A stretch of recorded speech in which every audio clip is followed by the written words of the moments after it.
Hello दोस्तों, आप सभी का स्वागत है हमारे इस नए वीडियो में। दोस्तों, आज हम बहुत ही इम्पोर्टेंट टॉपिक को डिस्कस करेंगे। आज का हमारा जो टॉपिक है वह है इंडियन पार्लियामेंट, भारतीय संसद। इंडियन पार्लियामेंट से रिलेटेड बहुत सारे कंपटीशन में बार बार क्वेश्चन पूछे जाते हैं, इसलिए हम इसको टॉपिक को बहुत ही अच्छे तरीके से डिस्कस करेंगे। यदि हम सबसे पहले देखते हैं जो हमारा जो पार्लियामेंट्री सिस्टम है वो हमने कहाँ से लिया है, वो हमने लिया है यूके से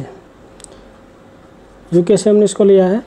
अब देखते हैं जब हमारा जो सेंट्रल पार्लियामेंट है वो कैसे काम करता है, किन एलिमेंट्स का कॉम्बिनेशन होता है, और इसी के साथ में हमारे पास जो हमारा स्टेट लेजिस्लेचर है वो कैसे काम करता है और किन एलिमेंट्स का कॉम्बिनेशन होता है। तो आइए सबसे पहले देखते हैं यूनियन पार्लियामेंट। जो हमारा यूनियन पार्लियामेंट है, यानी कि यदि हम देखें parliament is a combination of president plus Lok Sabha plus Rajya Sabha. देखा जाए तीन एलिमेंट्स का ये कॉम्बिनेशन है। राष्ट्रपति होता है इसमें, लोकसभा और राज्यसभा। इसका यदि हम देखें जब लोकसभा और राज्यसभा की बात की जाती है तो इस सिस्टम को क्या बोलते हैं, बाई कैमरल सिस्टम, यानी कि इसको द्विसदनीय व्यवस्था बोला जाता है। अब जब देखते हैं हम प्रेसिडेंट, एक ट्रायंगल हमने बनाया है, इसमें प्रेसिडेंट को हमने टॉप पर रखा है और जो प्रेसिडेंट बनता है वो आर्टिकल 52 भारतीय संविधान जो कहता है आर्टिकल 52 कि एक भारत का एक राष्ट्रपति होगा। और इसी के साथ में जब हम पार्लियामेंट के कॉम्बिनेशन को लेकर बात कर रहे हैं तो प्रेसिडेंट सबसे टॉप पर है हमारे पास, उसके बाद लोकसभा है और राज्यसभा है, ठीक है ना। यदि हम देखें लोकसभा और राज्यसभा की जब हम बात करते हैं तो लोकसभा आर्टिकल जो हमारे पास 81 है उसमें लोकसभा की बात की गई है, और आर्टिकल जो 80 है हमारे पास उसमें बात की गई राज्यसभा की। तो उसी के साथ में जब हम स्टेट लेजिस्लेचर की बात करते हैं, स्टेट लेजिस्लेचर में क्या है, यानी कि जो विधानमंडल है वो किस तरह का कॉम्बिनेशन है। विधानमंडल यदि हम बात करें, राज्यपाल, विधानसभा और विधान परिषद, इन तीनों का ही कॉम्बिनेशन है, मिश्रण है। और इसी में यदि हम देखें legislature is a combination of क्या है, गवर्नर, लेजिस्लेटिव असेंबली और लेजिस्लेटिव काउंसिल, ठीक है ना। इसी के साथ में जब हम बाईकैमरल को लेकर बात करें थे सेंटर में, यहाँ पर भी बाईकैमरल सिस्टम है हमारे पास। कुछ स्टेट ही ऐसे हैं, उनमें यदि हम बात करें 6 स्टेट हमारे पास ऐसे हैं, 6 राज्य ही ऐसे हैं जहाँ पर बाईकैमरल सिस्टम है। यदि हम देखें यहाँ पर क्या है, गवर्नर सबसे टॉप पर है हमारे, जो आर्टिकल 153 कहता है गवर्नर राज्यपाल होगा। और यदि हम देखें विधानमंडल की जो बात की गई है वो किस में की गई है, 168 में, जो अनुच्छेद हमारे पास 168 है उसमें बात की राज्यों का एक विधानमंडल होगा और वह विधानसभा और विधान परिषद उनसे मिलकर बना होगा। यदि हम देखें जो हमारे पास बाईकैमरल सिस्टम है वो कुछ ही राज्यों में है, लेकिन हमारे पास कुछ ऐसे स्टेट भी हैं जहाँ पर यूनिकैमरल, जहाँ पर यदि हम देखें गवर्नर और विधानसभा, राज्यपाल और विधानसभा से मिलकर ही व्यवस्था को चलाया जाता है, यानी कि राज्य को चलाया जाता है। इसी के साथ में जब हम बात कर रहे हैं, अब हमने बात की थी जैसे हमारा जो यूनियन पार्लियामेंट है वो राष्ट्रपति प्लस लोकसभा प्लस राज्यसभा। इसमें यदि हम देखें राष्ट्रपति को सबसे पहले हम डिस्कस करते हैं किस आर्टिकल में बात की गई है, आर्टिकल 52 में भारत का एक राष्ट्रपति होगा बात की गई है। अब राष्ट्रपति से जुड़े बहुत सारे जो इम्पोर्टेंट जो हमारे पास डाटा है उसको देख लेते हैं। सबसे पहले यदि हम देखें राष्ट्रपति की जब हम बात करते हैं तो संघ की कार्यपालिका का प्रधान, head of the union executive, यानी कि संघ की कार्यपालिका सबसे बड़ा यह प्रधान उसको बनाया गया है। और इसके साथ में राष्ट्रपति की जो एज लिमिट है वो कितनी होगी, 35 प्लस कंप्लीट होनी चाहिए। इसी के साथ में यदि हम देखें यूनियन एग्जीक्यूटिव का वह हेड होता है तो इसी बिहार पर उसको क्या बोला जाता है, प्रथम नागरिक, फर्स्ट सिटीजन ऑफ इंडिया।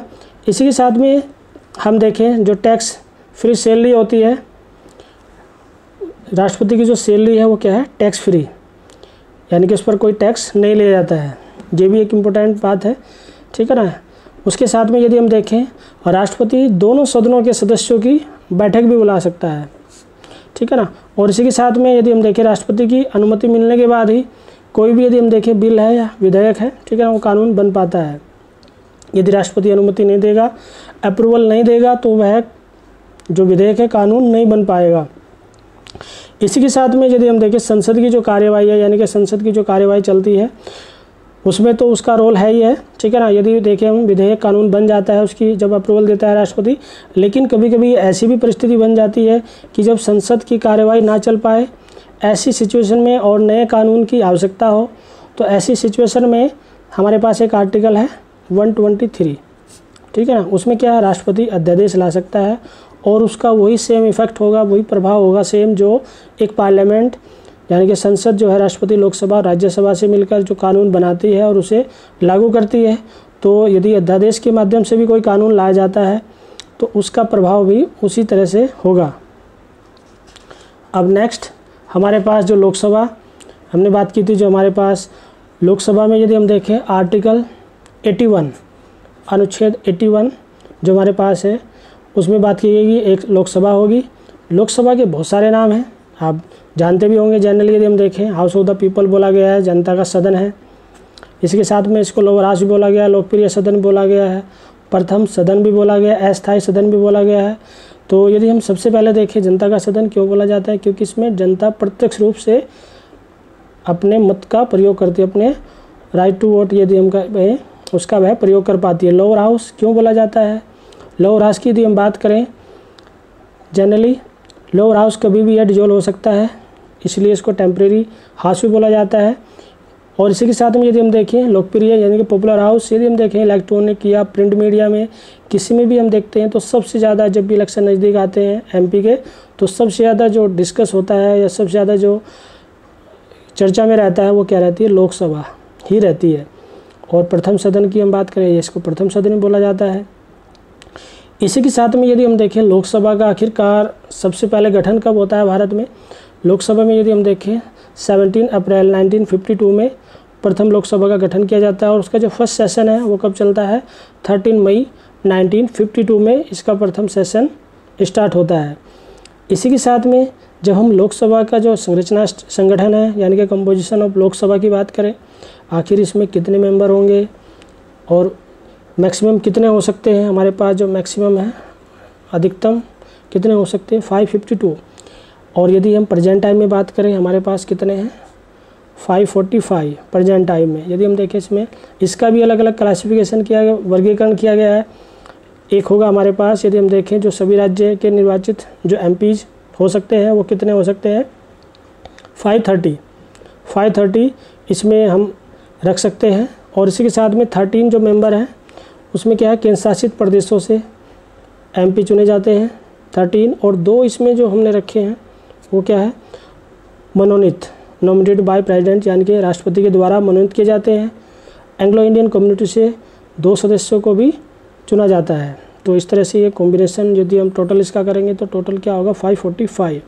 अब इसके टर्म को लेकर यदि हम कार्यकाल की बात करें तो कितना होता है 5 ईयर, यानी कि यदि लोकसभा कंटिन्यू प्रोसेस में रहती है तो मैक्सिमम कितना कर सकती है 5 साल के लिए वह काम कर सकती है। लेकिन इमरजेंसी वाली सिचुएशन में यदि हम बात करें, इमरजेंसी में क्या हो सकता है इसको 1 साल के लिए और बढ़ाया जा सकता है। यदि आवश्यकता होती है तो उसके बाद फिर 1 साल, उसके बाद आवश्यकता होती है तो इस तरह से हम उसको बढ़ाते चले जाएंगे।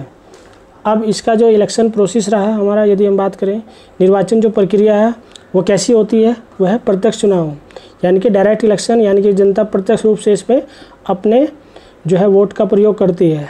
इसी के साथ में अडल्ट फ्रेंचाइज की यदि हम बात करें और इसी के साथ में हम बात करें first past the post system की हम बात करें, वो क्या है जनरली वयस्क मताधिकार की हम बात करें, जो एज क्राइटेरिया बनाया गया है वो कितना होना चाहिए 18 ईयर यानी कि 18 वर्ष कंप्लीट होने चाहिए, तो वह अपने मताधिकार का प्रयोग कर सकता है लोकसभा में एमपी के चुनाव में। और इसी के साथ में यदि हम बात कर रहे हैं जो हमारे पास जब हमारा इंडियन कॉन्स्टिट्यूशन जब कंप्लीट होता है तो उसमें जो एज का रखा गया था, एज का जो क्राइटेरिया वो कितना था 21, लेकिन बाद में अमेंडमेंट किया जाता है 61 का जो अमेंडमेंट है वो कब होता है 1989 में आकर के। और 1989 में जो अमेंडमेंट किया गया तो उसमें एज क्राइटेरिया को घटाया गया, कम किया गया और कितना बनाया गया 18 वर्ष। चलिए ठीक है, अब देख लेते हैं first past the post system की हम बात कर रहे थे। इसमें क्या है जैसे हमारे पास ए कैंडिडेट, बी, बहुत सारे कैंडिडेट अलग अलग, उनके हमने नाम रखे हैं ABCD करके। यदि हम देखें ए को मिल जाता है 21, बी को 18, सी को 16, इस तरह से यदि जिसका भी इसमें सबसे ज़्यादा जो परसेंटेज होगा, जिसको सबसे ज़्यादा वोट मिलेंगे, ठीक है ना, तो वो ही विनर कर दिया जाएगा। तो इसको कहते हैं first past the post system, ठीक है ना। अब जो सदस्यों की जो क्वालिफिकेशन होनी चाहिए, योग्यता होनी चाहिए, वो कितनी होनी चाहिए 25+ कंप्लीट होनी चाहिए, मिनिमम है ये, और मैक्सिमम कितनी भी हो सकती है। अब राज्यसभा पर डिस्कस करते हैं। राज्यसभा की यदि हम बात करें आर्टिकल 80 में जो अनुच्छेद 80 है उसमें बात की गई है कि राज्यसभा भी होगी। और इसी के साथ में यदि हम देखें राज्यसभा के बहुत सारे नाम हैं। इसको काउंसिल ऑफ स्टेट बोला गया है, यानी कि राज्यों का सदन बोला गया है। अपर हाउस उच्च सदन बोला गया है, इसको परमानेंट हाउस अस्थायी सदन बोला गया है। अब इनसे जुड़े भी बहुत इंपॉर्टेंट जो तथ्य हैं, यदि हम देखें राज्यों का सदन क्यों बोला जाता है, क्योंकि राज्यसभा में जो हमारे द्वारा जो एमएलए यानी कि विधायक जो चुने जाते हैं, ठीक है ना, वही सदस्य यानी कि जो एमएलए हैं, एमएलए ही राज्यसभा के जो सदस्य हैं उनका चुनाव करते हैं और फिर वो राज्यसभा में पहुंचते हैं। अपर हाउस क्यों बोला जाता है? अपर हाउस की यदि हम बात करें, क्योंकि यह कभी भी एक तो डिजोल्व नहीं हो सकता और यह हमेशा काम करता रहता है, इसलिए इसको परमानेंट हाउस भी बोला जाता है। अब राज्यसभा का जो फर्स्ट सेशन है, यानी कि जो पहली इसकी जो बैठक होती है, कब होती है? 13 मई 1952 में।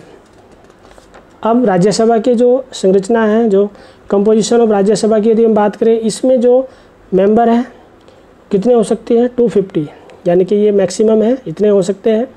और यदि हम देखें 12 इस पे नॉमिनेट होते हैं राष्ट्रपति के द्वारा और 238 हमारे पास राज्यों से और केंद्र शासित प्रदेशों यानी कि स्टेट एंड यूटी से।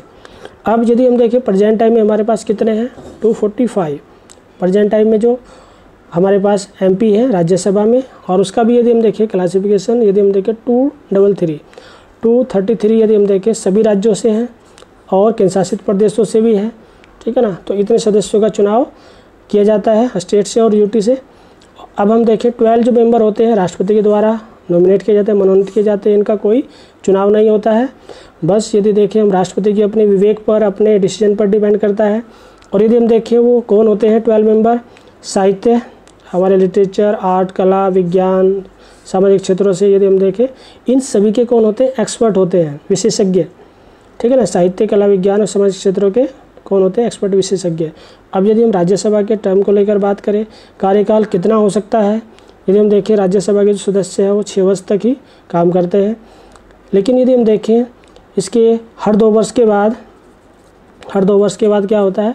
1/3 सदस्य क्या होते हैं? वो अपने नए सदस्य भी चुनते हैं हम, और कुछ सदस्य वहाँ से अपना कार्यकाल पूरा भी कर लेते हैं, ठीक है ना। तो अब यदि हम देखें जो सदस्यों की योग्यताएं हैं, राज्यसभा का सदस्य कौन बन सकता है, उसकी एज का जो क्राइटेरिया वो कितना है? 30+, यानी कि 30 वर्ष कंप्लीट हो, मैक्सिमम कितना भी हो सकता है।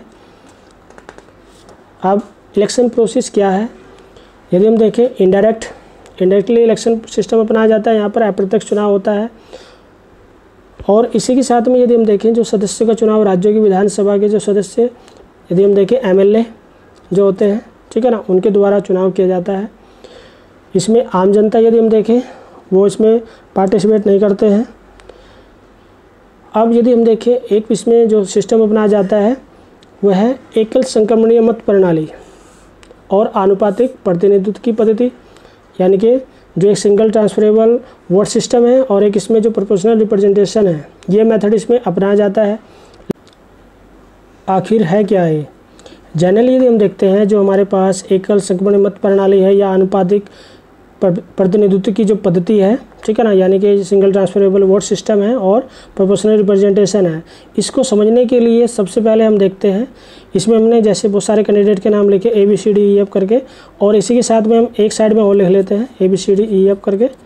अब इसमें जो फर्स्ट है हमारे पास, सपोज करें कोई भी MLA है, ठीक है ना, तो वो क्या करता है, जब अपनी वोट का वो इस्तेमाल करेगा, जब वो वोट डालेगा किनको? MP को, यानी कि जो राज्यसभा में जो सदस्य जाएंगे या MP जाएंगे, उनका चुनाव करने के लिए वो क्या करेगा? सपोज करो इसमें बहुत सारे कैंडिडेट हैं उसके सामने, तो वो किसी को एक के सामने भी लिख सकता है अपना 1 नंबर की मैंने वोट इसी को दे दी अपने, ठीक है ना, और किसी के सामने कुछ भी नहीं लिखा। और या एक तरीका ये भी अपना सकता है, सपोज करो इसको 1st नंबर पर ही हम रखते हैं, इसको 3rd नंबर पर रख दिया, इसको 2nd नंबर पर, उसको 4th नंबर पर, इसको 6th नंबर पर और इसको 5 नंबर पर, यानी कि इसको प्रेफरेंस के आधार पर वह रख सकता है।